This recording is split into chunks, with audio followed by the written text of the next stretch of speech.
Hola, ¿cómo están todos? Buenas noches, sean bienvenidos, que vamos a comenzar hoy con un nuevo episodio de Historia de la Iglesia. Como recordarán, la semana pasada veníamos ya avanzando hacia ya lo que es siglo cuarto, y como habíamos mencionado, venimos al punto más crítico, a mi parecer, y creo que al de muchos, donde la iglesia sufre, digámoslo, este es el parteaguas en el tiempo, eh, que va a afectar en gran parte a la iglesia hasta los años de la Reforma, donde recién la iglesia vuelve a tener otro quiebre fuerte. La semana pasada habíamos estado hablando de un grupo de emperadores que había quedado al mando del Imperio Romano. Recordemos que en toda esta situación siempre nos estamos ubicando en lo que era el Imperio Romano para estos tiempos. Así que antes de comenzar vamos a leer nuevamente como hacemos siempre, recordando ahí en el libro de los Hechos, capítulo 2, versículo 46 y 47, donde la escritura dice: y perseverando unánimes cada día en el templo, y partiendo el pan en las casas, comían juntos con alegría y sencillez de corazón, alabando a Dios y teniendo favor con todo el pueblo. Y el Señor añadía cada día a los que habían de ser salvos. Y siempre tomo este versículo porque sabemos que Dios siempre fue cuidando su iglesia y trayendo a todos los que habían de ser salvos conforme es su voluntad. Así que vamos a orar y así comenzamos con el estudio. Padre, le queremos dar gracias por la oportunidad nuevamente de estudiar un poco de historia de la iglesia, pidiendo que pueda ser un tiempo de bendición para todos y podamos también estar aprendiendo un poco más el día de hoy y ver los ejemplos también que han quedado en la historia para aprender de aquellos buenos y también rechazar los malos. Oramos en el nombre del Señor Jesús. Amén. Así que bueno, recordemos que el imperio se había fraccionado en cuatro, y los que quedan para este momento en la historia, estamos hablando que el imperio queda en manos de Licinio, Maximino Daza, de Constantino y de Magencio. Recordemos que los tres primeros se reconocían entre sí, pero a Magencio lo tenían como un usurpador los otros tres. Y bueno, comentamos que hasta este momento Constantino se había organizado muy bien, era un tipo bastante bueno en la estrategia de guerra. Así que él había atacado a Magencio para apoderarse de Roma, porque en ese momento Magencio tenía lo que es la ciudad de Roma, él en su poder.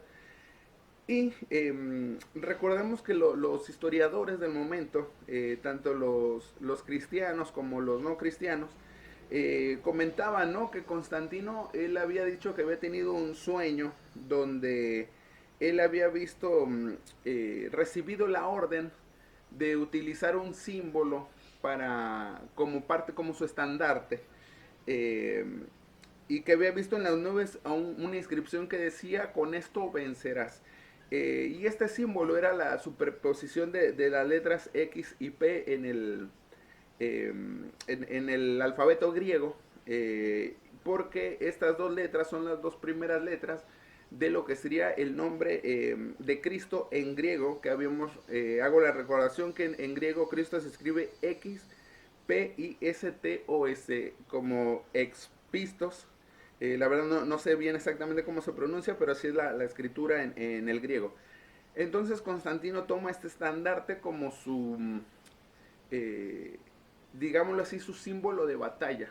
De hecho, los historiadores comentan que en un momento los otros emperadores le tenían miedo a este estandarte. Era como un símbolo tal. Recordarán que, por ejemplo, en el Antiguo Testamento decían que muchos de los pueblos le tenían miedo, por ejemplo, al Arca del Pacto.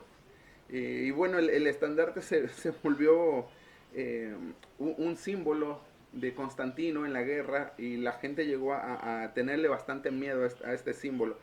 Eh, y una vez que se inicia esta campaña en la que empieza Constantino a intentar apoderarse de todo el imperio, él viene con una velocidad bastante apresurada, y tras la batalla que se conoce como del puente Milvio, que ahí es donde él vence a Magencio y se apodera de Roma, que lo habíamos mencionado la semana pasada. Ahí se hace lo que se llama el Edicto de Milán. Se da en el año 313. En este edicto es donde Constantino hace que la iglesia recupere sus propiedades, todo aquello que le habían quitado, y se forma realmente un parteaguas en la historia, porque la iglesia deja de ser perseguida. Y bueno, aquí la iglesia atraviesa un periodo en donde el desafío era pasar de la persecución a convertirse en parte de la realeza. Creo que la tentación ahora viene por otro lado.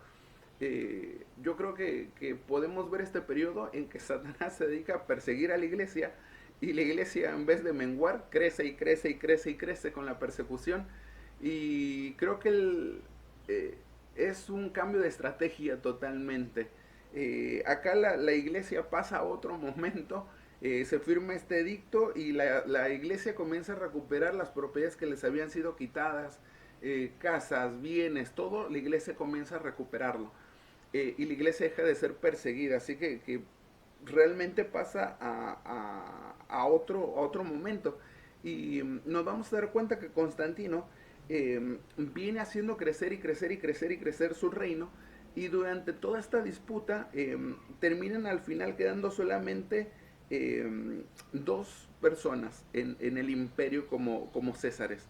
Uno es Constantino y el otro es Licinio. ¿Qué es lo que ocurre? ¿Cómo va expandiendo Constantino su reino? Porque esto es de suma importancia que lo tengamos en mente. Primero, Constantino le dice a Licinio: mira, vamos a hacer un pacto. Yo te voy a dar la mano de mi media hermana, para que se casen, y así nosotros sellamos un pacto de paz.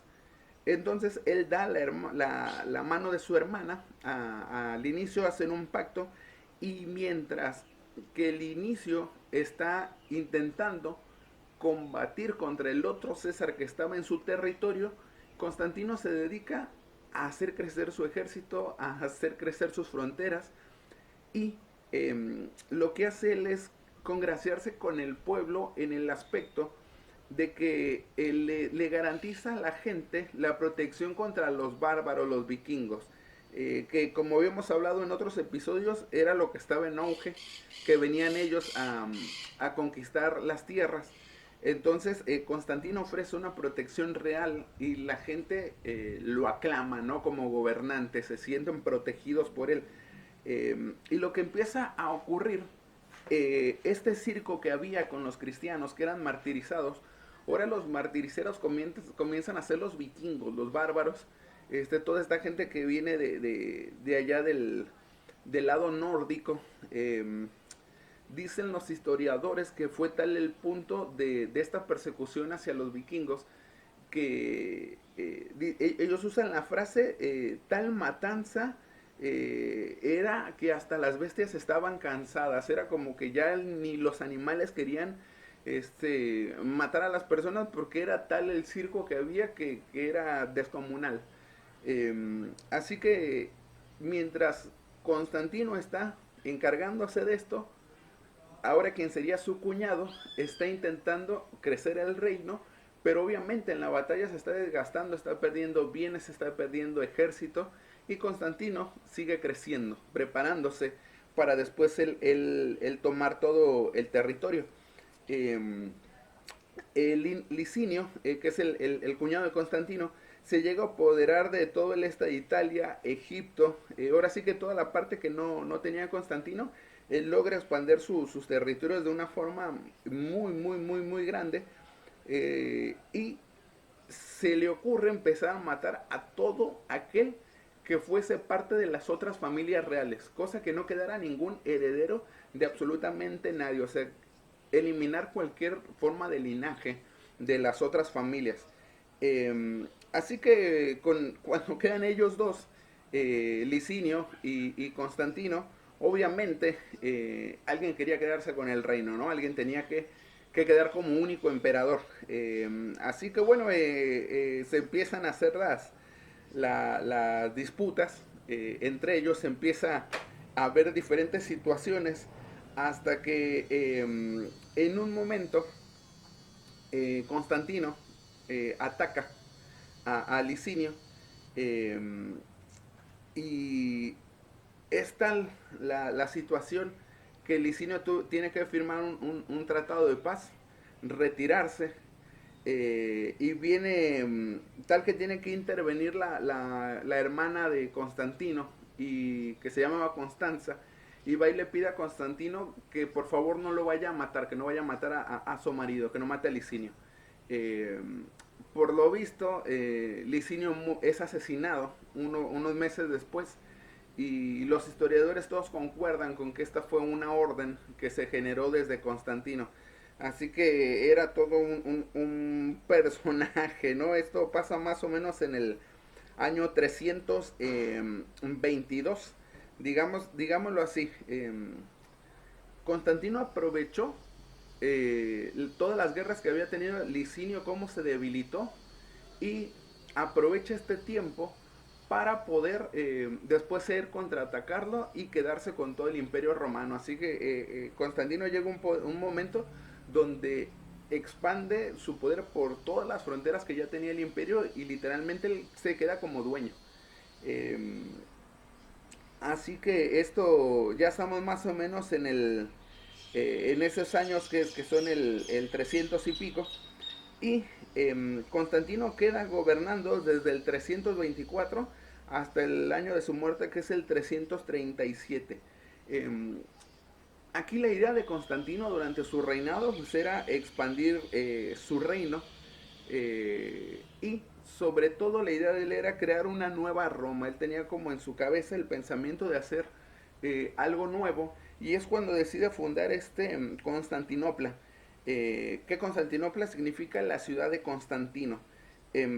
Esta ciudad se fundaría en Bizancio, que tiene una ubicación muy estratégica porque ahí es el cruce del mar Mediterráneo entre Oriente y Occidente, ahí en esa sección.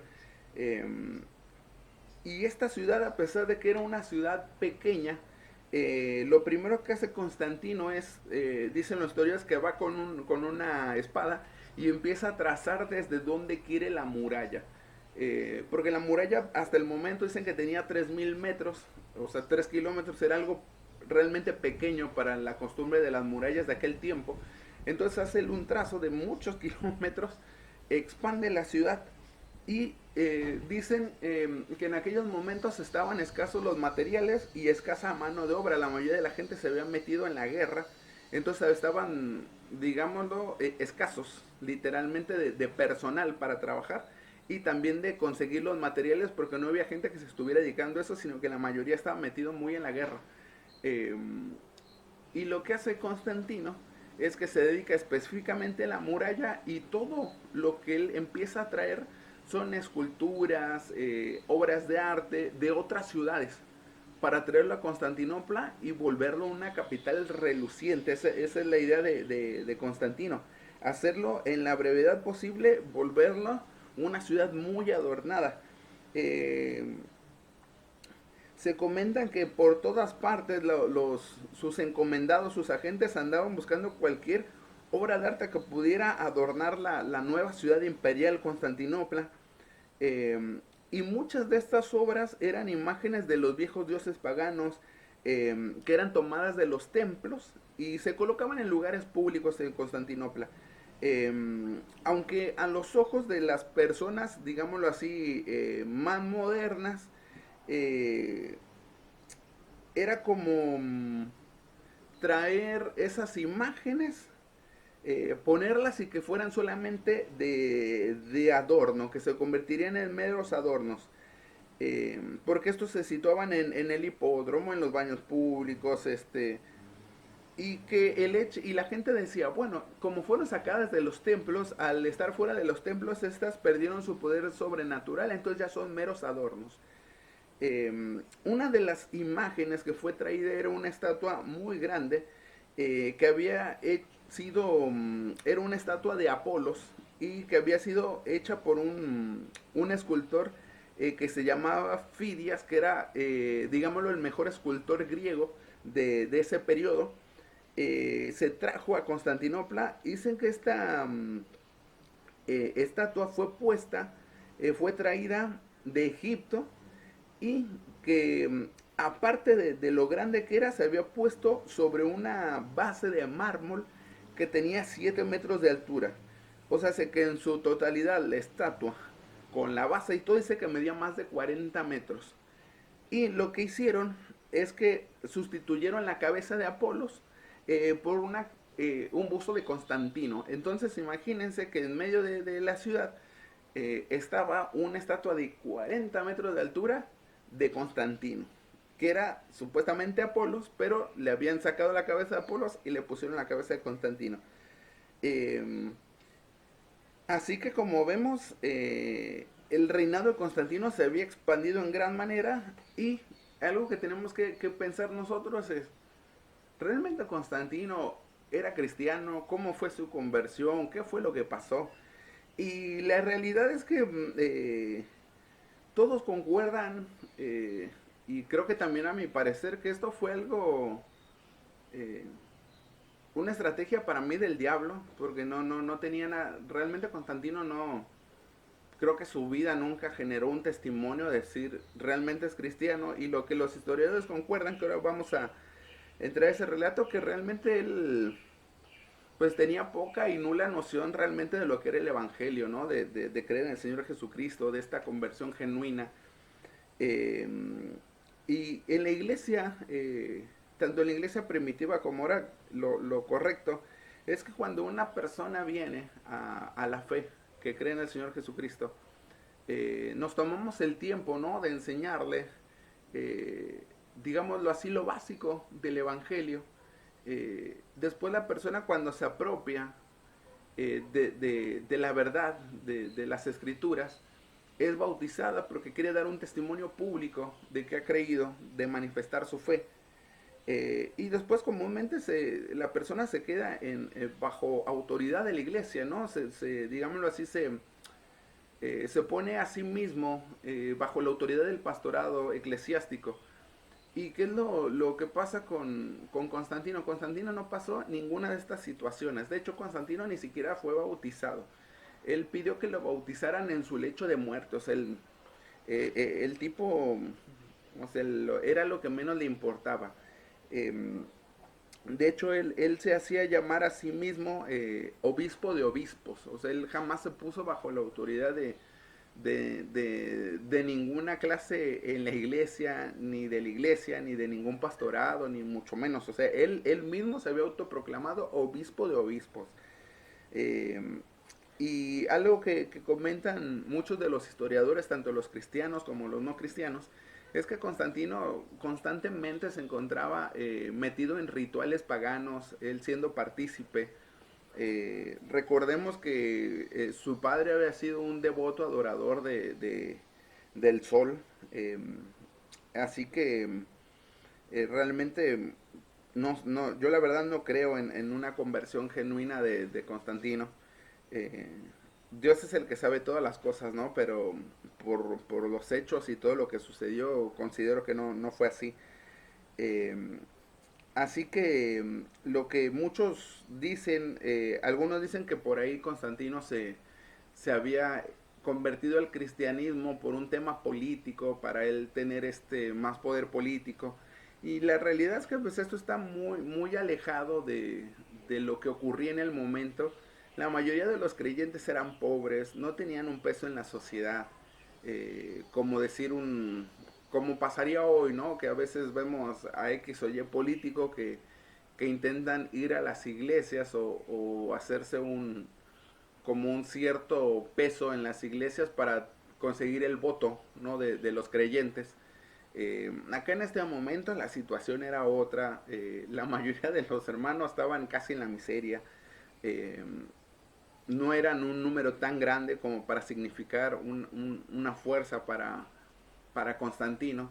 Eh, Así que realmente tampoco en el ejército había para decir, es que son mayoría en el ejército, como habíamos estudiado.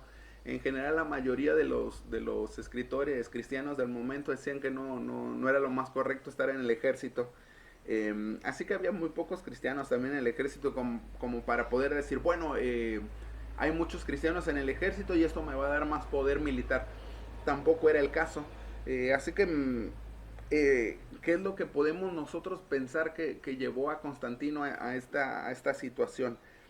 Eh, por lo que narran los escritores y también por los escritos que hay de Constantino, por lo visto para él el Dios de los cristianos era un Dios extremadamente poderoso. Eh, y él sentía que Dios estaba dispuesto a, a apoyarlo, a darle su aprobación mientras él favoreciera a sus fieles. Es como, yo cuido a tu iglesia y tú me ayudas a mí a expandir mi reino. Era como es el pensamiento en la cabeza de Constantino. Eh, Así que él realmente tenía, en sus escritos él está ciertísimamente convencido de que él había ganado las batallas porque el Dios cristiano le había ayudado. O sea, él estaba convencido, de hecho, o sea, andaba siempre con el estandarte. Como les había comentado, la gente aún hasta tenía miedo de este estandarte con el símbolo de la X y la P. Eh, pero Constantino seguía siempre con su adoración al sol invicto, que era el dios que había adorado a su padre durante toda su vida. Y para él eran totalmente compatibles Jesucristo y el sol invicto. Era como que en su cabeza si él podía recibir el favor, la ayuda de ambos, estaba espectacular. O sea, ese era el pensamiento de él por lo que hay en los escritos. Entonces nos damos cuenta que por esta forma de pensar, realmente él no entendió ni ahí el Evangelio. Eh, y bueno, durante su reinado, ¿qué es lo que ocurre? Vienen todas estas imágenes, estatuas de otros lugares allá a Constantinopla para intentar adornar la ciudad. ¿Y qué ocurre? Había muchísimos seguidores todavía obvio, de los diferentes cultos paganos, eh, que eran los adoradores por ejemplo, de Mitras, de Apolos, de Zeus. eh, Todavía en la Academia de Atenas y en el Museo de Alejandría, o sea, se seguía enseñando. Ahora sí que toda la religión pagana se venía enseñando en estos lugares. Por eso habíamos mencionado nosotros que los padres apologistas eran los lugares donde iban y debatían el evangelio. Así que el evangelio se enseñaba, se debatía en esos lugares, pero la enseñanza que había en la biblioteca de Alejandría era la adoración a los dioses paganos, la filosofía. eh, entonces era como pretender que Constantino le dijera a toda la gente, miren, ahora todos van a ser cristianos a la fuerza, y va a significar una rebelión, lo más seguro una guerra civil, debilitar su propio reino. eh, Así que, digámoslo así, era imposible que él se le ocurriera hacer algo así. Iba a ser una locura, porque iba él solo a meterse en problemas. Así que por lo visto, el pensamiento de Constantino, bueno, dice, no vamos a meternos en problemas. El que quiera tener el culto al sol invicto y a sus dioses, no hay problema. Y el que quiera ser cristiano, no hay problema. Vamos a convivir todos felices y contentos. Así que esta política religiosa de Constantino fue la que fue siguiendo en su reino, el hecho como de aceptar todo. Eh, Así que se vuelve realmente un momento bastante turbio, turbulento, en el cual eh, la iglesia se va a ver afectada porque hay muchas personas que toman la misma idea de Constantino, ¿no? Puedo ser cristiano y puedo seguir adorando a mis dioses paganos. Era el pensamiento que se ve instaurado literalmente desde arriba. Eh, Así que empieza a ocurrir que Constantino le empieza a dar muchos favores a la iglesia. aparte de lo que había hecho de devolverle sus propiedades, eh, darles cierta paz, libertad, eh, por ejemplo, él hace un concilio donde él quiere hacer como una junta ecuménica para juntar a todos los líderes religiosos de los diferentes pensares que había en el momento, y como todos llegaron a un acuerdo para estar todos en paz. Y entre los beneficios que le ofrece a la iglesia es, por ejemplo, que tuvieran el uso gratuito del transporte real para que se pudieran manejar tranquilos, eh, y mantener como una buena relación con todos los antiguos cultos, con toda la gente. Digamos que era un tipo muy político. Eh, Así que, y parte de la creencia del momento era que el emperador era como un sumo sacerdote y que era, por el culto pagano, era puesto así. Eh, Así que el rechazar ese título también iba a ser un problema para la gente, ¿no? Iba a crear controversia en una división de pensamiento en el pueblo. Entonces Constantino era como que no estaba dispuesto a meterse en tantos problemas, ya que había logrado expandir el reino, había logrado deshacerse de sus enemigos, estaba él como sumo emperador. Dice, ¿qué problema nos vamos a hacer?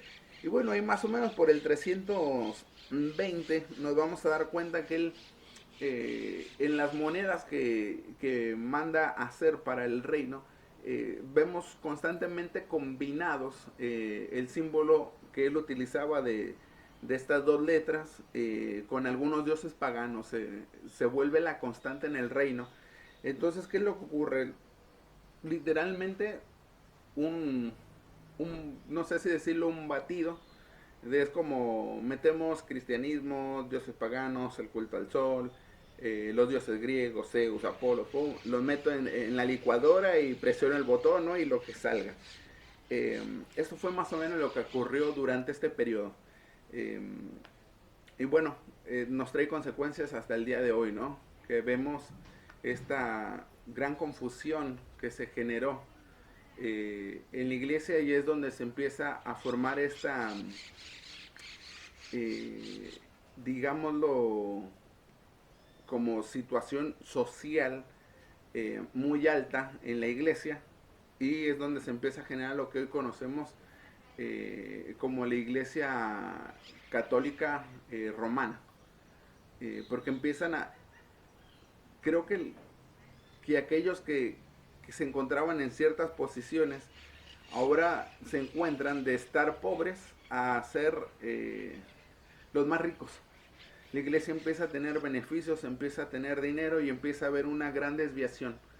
Eh, y como diría la escritura, al principio de todos los males es el amor al dinero. Así que vamos a dejar por hoy hasta aquí, y bueno, en el próximo episodio vamos a terminar de desarrollar cómo empieza la iglesia a verse metida en esta combinación de cultos, eh, para no rechazar a nadie, para no tener problemas con nadie. Esta es la bajada que viene desde Constantino y termina infiltrándose lamentablemente en la iglesia, y nos vamos a dar cuenta que eh, es una estrategia que Satanás utiliza y le funciona muy bien. Cuando persiguió la iglesia, dicen los historiadores que después de que la gente solía morir en estos circos que hacían de martirizar a los cristianos, mucha gente se convertía porque quedaban impactados de la forma en que los creyentes se entregaban con una fe y una convicción a morir por el Evangelio. Y genera, en vez de que la gente tuviera miedo, al contrario, genera una esperanza y un wow, ¿qué es lo que esta gente tiene para poder morir así? Y Satanás se da cuenta que la iglesia va creciendo y cambia la estrategia y se hace toda esta mezcla que vamos a ir desarrollando la próxima semana. Así que bueno, muchas gracias a todos los que pudieron estar viendo hoy el episodio. Vamos a continuar entonces la próxima semana, vamos a orar y así terminamos con el estudio de hoy. Padre, queremos darle tantas gracias de haber podido estudiar nuevamente su palabra, rogando para que pueda ser de bendición para todos el estudiar la historia de la iglesia y que podamos ver cuáles fueron esos momentos críticos que afectaron a su iglesia y que podamos ser nosotros cuidadores de la sana doctrina en todo momento. Le agradecemos, Padre, por el privilegio de poder ver toda esta historia y sacar también enseñanza de ahí. Agradecemos porque a pesar de todos los problemas que hubo, sabemos que su iglesia continuó porque es por su gracia. Oramos agradecidos en el nombre del Señor Jesús. Amén.